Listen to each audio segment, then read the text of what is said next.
Your Worship, members of council, we're here to present a third quarter financial update on the Drumheller Resiliency and Flood Mitigation Program.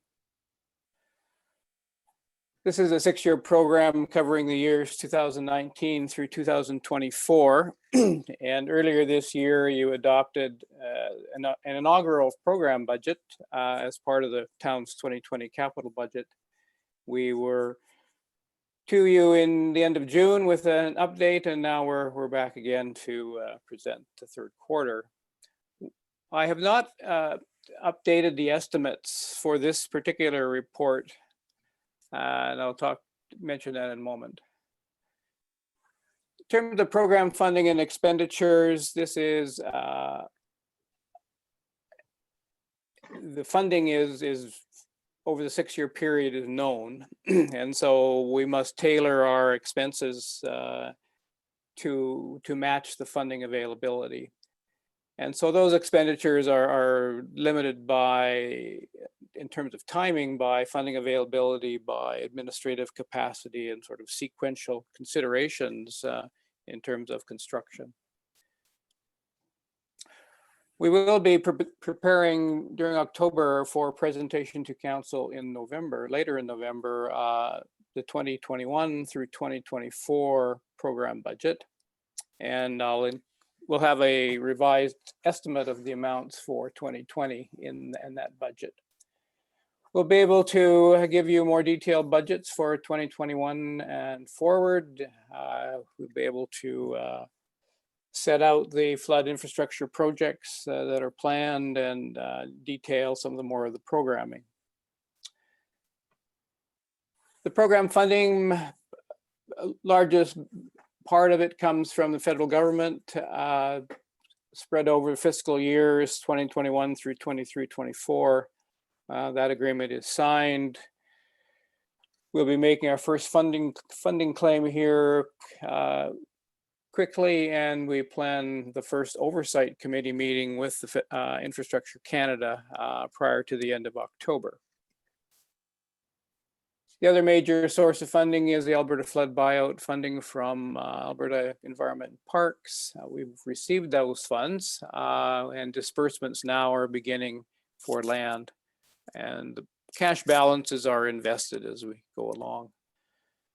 The Community Resiliency Program, the town received $6.4 million in previous years, and so that funding is available to us now. Because of the timing, we're able to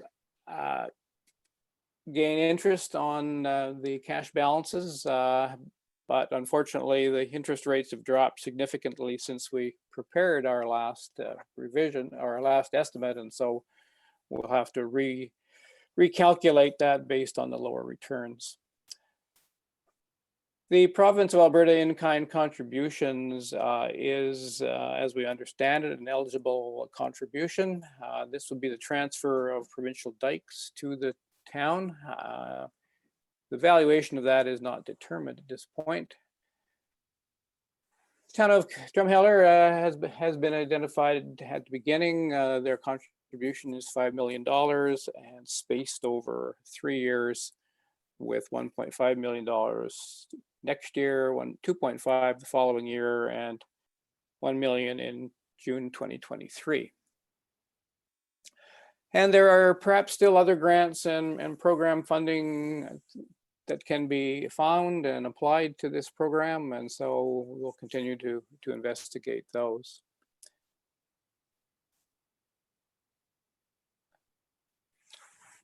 In terms of the overall project, it's about $54 million. We are anticipating in-kind contributions will put that up over the $55 million, which is the threshold for the federal government, maximizing the federal government grant.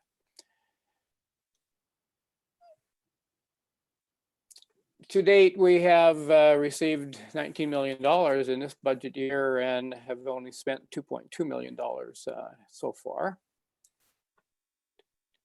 In terms of the overall program expenses, those were the revisions of estimates from the last time we presented. We'll have to update those. In terms of the general program, we have a budget of $618,000. That was revised downward slightly to the end of September. We're at about $197,000. Not included in that 197 was 50,000 for the greenhouse gas study, which has now been completed.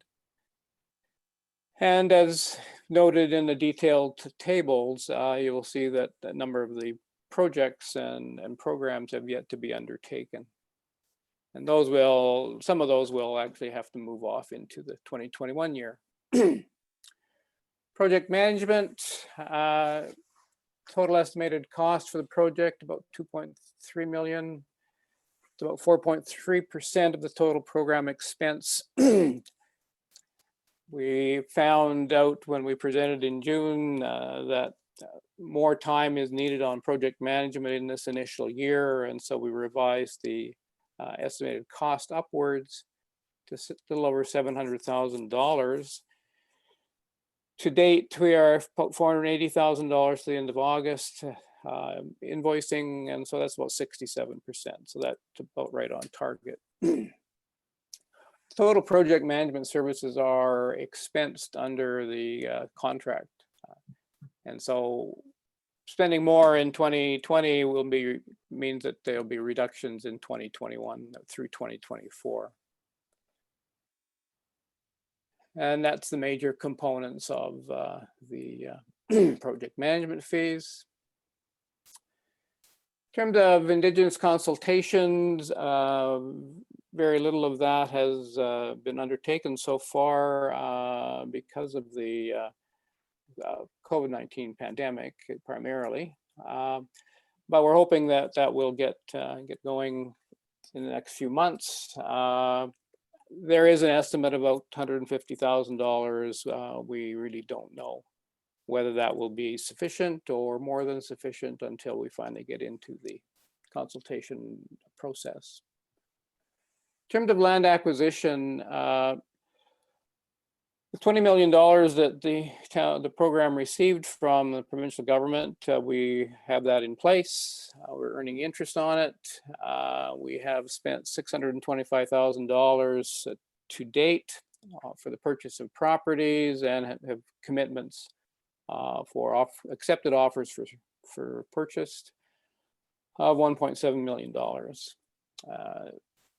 Non-purchase expense to date is $158,000, and that's for legal fees, survey costs, setting up databases, land agent costs, and so those, once the land process is going, then those type of costs will diminish. But fairly high input right at the very beginning. In terms of the land fund itself, we have earned $47,000 to September. We're using the Drumheller Land Corporation to do the purchasing. We have transferred $2,060,000 to them to pay out the purchases. We owe the town $60,000 for that initial transfer and another $222,000 for non-purchase expense that have been funded from the town's general account. So we're just transferring money to reimburse them. Infrastructure, not very much to date physically, and well, nothing physically. We had a 2020 budget of $6.3 million. To date, we've spent $709,000, and that is on design engineering, technical services, project management expense. And again, front-end cost for ramping up all of the design and technical work, and then once the project's going, then most of the funding certainly will be for construction work. And that's a breakdown of the 4 projects so far, and there will be in the budget. There will be for next year. We'll detail and the other projects that are planned. Flood Operations Center, that has been completed. The master engineering design and assessment of planning impact work, the land use bylaw, municipal development plan have been presented. The design master plan is underway. Total estimated expense a little over $400,000, and to date invoiced for about $219,000. Finally, the passive warning system, that's a signage that will identify the potential inundation in certain flood events. Estimated cost of $165,000, and to date we've spent a little over $100,000. So that is just a brief overview of the financial position at this point. The major more detail and greater explanation will come with the proposed budget to be presented to council later in November.